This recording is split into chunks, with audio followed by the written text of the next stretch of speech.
सबसे ज़्यादा ज़रूरी चीज़ होती है अपने बच्चे से ये पूछना शादी करने से पहले, रिश्ते को फाइनल करने से पहले, कि भाई वो इंसान इस शादी के लिए तैयार है, क्या वो खुश है अपने फैसले से, क्या वो हमारे फैसले से खुश है। अगर वो ना बोले तो वहीं रुक जाओ, चाहे कितना भी खर्चा हो गया हो, चाहे कुछ भी हो गया हो, चाहे नाक कट जाए, चाहे बेइज्जती हो जाए, वहीं रुक जाओ।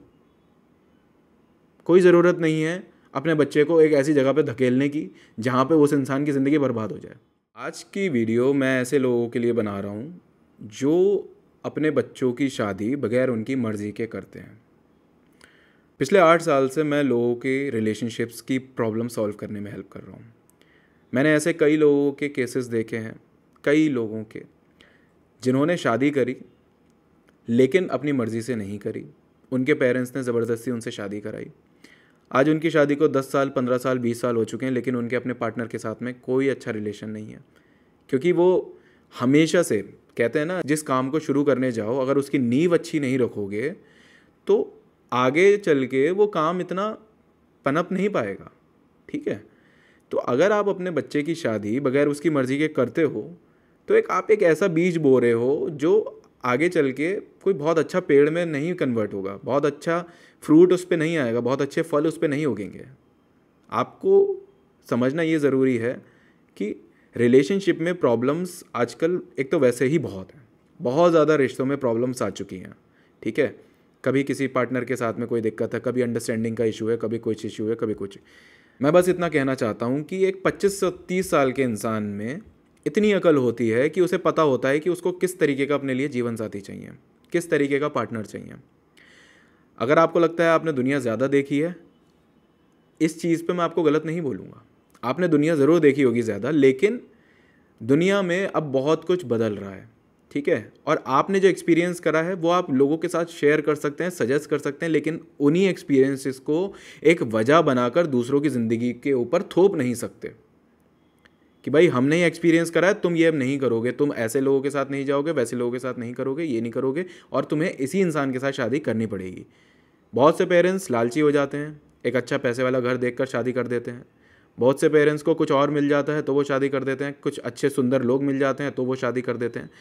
आज के ज़माने में सबसे ज़्यादा दिक्कत आती है अंडरस्टैंडिंग में, सबसे ज़्यादा दिक्कत आती है। और अंडरस्टैंडिंग तभी हो सकती है जब लोग एक दूसरे को अच्छे से जानेंगे। अगर आपका बच्चा ये कह रहा है कि वो इस शादी के लिए तैयार नहीं है, या वो अभी शादी करने के लिए तैयार नहीं है, या वो इस इंसान के लिए तैयार नहीं है, इस इंसान को लेकर वो डाउटफुल है, तो आप अपनी सोच उसके ऊपर ज़बरदस्ती मत थोपिए कि भाई शादी होने के बाद सब कुछ ठीक हो जाता है, एक समय के बाद सब कुछ ठीक हो जाता है। ये सोच ज़बरदस्ती अपने बच्चे के ऊपर मत थोपिए। इसकी वजह से आपके बच्चे की ज़िंदगी बर्बाद हो रही है और आगे होगी। ऐसे कई केसेस आए मेरे पास जहाँ पे मेरे को बताया गया है कि 10 साल हो गए शादी को, आज तक अच्छा रिलेशन नहीं बना, आज तक कोई फिजिकल इंटीमेसी नहीं हुई है, अंडरस्टैंडिंग नहीं है, कुछ भी नहीं है, और शादी नहीं है, बस एक समझौता हो गया है। आपको नहीं पता आपकी ज़बरदस्ती के फ़ैसलों की वजह से आपका बच्चा एक समझौते में जीना शुरू कर देगा शादी की बजाय। अगर आप बच्चे की शादी करना चाहते हैं तो क्या आपकी प्रायोरिटी ये है कि बच्चे की शादी करनी है, या आपकी प्रायोरिटी ये है कि बच्चे को खुश देखना है? अगर आपकी प्रायोरिटी बच्चे को खुश देखना है तो यार वो चीज़ करो जिससे आपके बच्चे को खुशी मिले। अगर आपको लगता है कि आपका बच्चा किसी गलत रिलेशनशिप में है या वो किसी गलत इंसान के लिए आपको मनाने की कोशिश कर रहा है, तब आप उसको रीज़न दे सकते हो, ऐसा रीज़न जो वैलिड हो। लेकिन जस्ट बिकॉज आपकी खुशी नहीं है इस चीज़ में कि वो अपनी मर्ज़ी से शादी करे, इसलिए आप उसकी शादी नहीं कराएं, ऐसा बिल्कुल ठीक नहीं है। क्योंकि बहुत सारी चीज़ें आती हैं लोगों की ज़िंदगी में। आपने भी शादी करी है, आपने भी एक ज़िंदगी जी है, आपको भी पता है शादीशुदा ज़िंदगी में बहुत प्रॉब्लम्स आती हैं।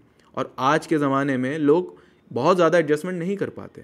लोगों को चाहिए खुलापन चाहिए, वो बहुत ज़्यादा दब के नहीं रहना चाहते।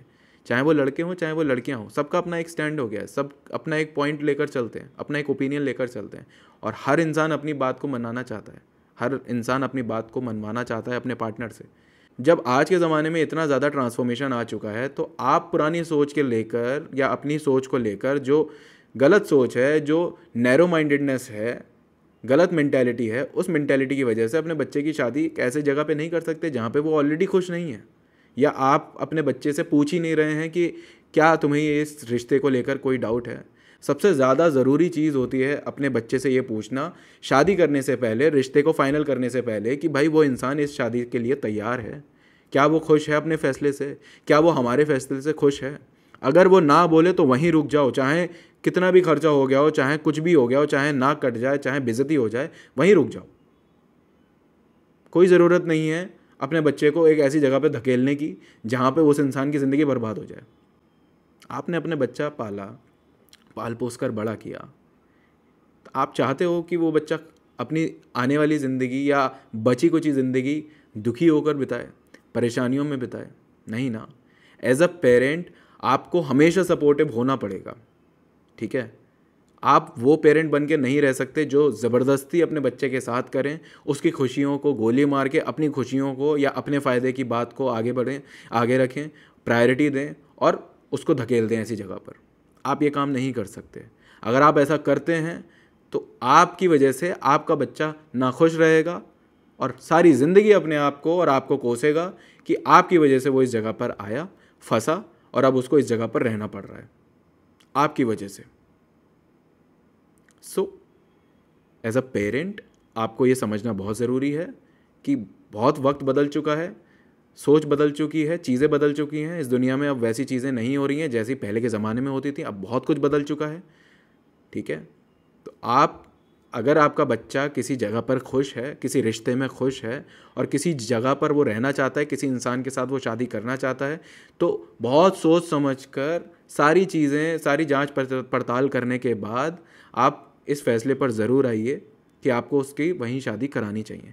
क्योंकि अगर आपने उसकी मर्ज़ी के बगैर शादी कराई तो वो सारी ज़िंदगी आपको कोसेगा, और अगर आपने उसकी मर्ज़ी से शादी करने दी तो वो सारी ज़िंदगी आपको दुआ देगा, सारी ज़िंदगी आपको, आपके लिए खुश होगा, आपको हमेशा आपके लिए थैंकफुल रहेगा कि आपने उसकी बात मानी। शादी जैसा फ़ैसला ज़ोर ज़बरदस्ती के साथ नहीं किया जा सकता। शादी जैसे फ़ैसले में खुशियाँ बहुत ज़रूरी हैं, आपसी सहमति बहुत ज़रूरी है, अंडरस्टैंडिंग बहुत ज़रूरी है, एक्सेप्टेंस बहुत ज़रूरी है। अब उसके बाद रिश्ते में प्रॉब्लम आ रही है तो वो अपने आप हैंडल करेगा। एटलीस्ट वो आपको आके गाली तो नहीं देगा कि तुम्हारी वजह से मैं इस जगह पे फंस गया, राइट। एटलीस्ट वो आपको आके गाली नहीं देगा। क्योंकि बहुत से बार ऐसा होता है, बच्चों को कोसते हैं, क्योंकि बहुत सी बार ऐसा होता है बच्चे माँ बाप को कोसते हैं। आपको ये चीज़ सुननी समझनी बहुत ज़रूरी है। As a parent, as a well wisher मैं आपके लिए बोल रहा हूँ, ये आपके बच्चे की और आपकी खुशी दोनों के लिए बहुत ज़रूरी है और दोनों की इसमें बहुत खुशी होगी। तो ज़ोर ज़बरदस्ती करके कोई रिश्ता कभी खुशहाल नहीं रहा है, कोई रिश्ता कभी बहुत ज़्यादा समय तक नहीं टिका है। लोगों के डिवोर्स होते हैं, लोग सेपरेट हो जाते हैं, लोगों की ज़िंदगियों में खुशियाँ नहीं होती हैं, बच्चे हो जाते हैं, सब कुछ हो जाता है, लेकिन कोई खुशी नहीं होती है, कोई सेटिस्फेक्शन नहीं होता है। तो उसके लिए आपको इतना एज अ पेरेंट इतना अच्छा बनना पड़ेगा कि आप अपने बच्चे की खुशी को प्रायोरिटी दें। मैं ये नहीं कह रहा कि वो जिस इंसान को लेकर आ रहा है उससे शादी करा दो, अच्छे से देख लो, परख लो, जांच पड़ताल कर लो, सब कुछ कर लो, बैकग्राउंड चेक कर लो, सब कुछ कर लो, लेकिन एक निर्णय पर पहुंचो। अगर आपके पास कोई रीज़न बनेगा भी ना मना करने का, तो आपके बच्चे को भी पता होगा कि भाई इतना स्टडी करने के बाद मेरे पेरेंट्स इस कंक्लूजन पे पहुंचे हैं, तो भाई कुछ तो वो भी सोच रहे होंगे, कुछ तो अच्छा उन्होंने भी देखा होगा मेरे बारे में, या कुछ तो उन्होंने भी गलत होता हुआ देखा होगा उस इंसान या उसकी फैमिली को लेकर। आप इतना मौका तो दो अपने बच्चे को। अगर आप इतना मौका नहीं दोगे तो फिर आगे चल के बहुत दिक्कत आएंगी। आप तो एक समय के बाद चले जाओगे, बच्चे को सारी ज़िंदगी झेलनी पड़ेगी आपकी वजह से। So become a good parent, always prioritise your child's happiness. हमेशा अपने बच्चे की खुशी को प्रायोरिटाइज करो, ऊपर रखो। अगर इस टॉपिक से जुड़े हुए किसी भी तरीके की प्रॉब्लम को आप डिस्कस करना चाहते हैं मुझसे, तो आप मुझसे बात कर सकते हैं। मेरी वेबसाइट पे जाइए anubhavagarwal.com, वहाँ पे लेट्स टॉक सेशन का एक सेक्शन होगा, वहाँ पे आप मुझसे, मेरी वाइफ डॉक्टर सलोनी से बात कर सकते हैं। इस टॉपिक से रिलेटेड या किसी भी टॉपिक से रिलेटेड आप बात करके अपनी प्रॉब्लम का 100% सॉल्यूशन पा सकते हैं। सो फिलहाल के लिए मैं चलता हूँ, मिलता हूँ अगली बार फिलहाल के लिए मैं चलता हूँ, मिलता हूँ अगली बार एक बढ़िया एक नए टॉपिक के साथ में।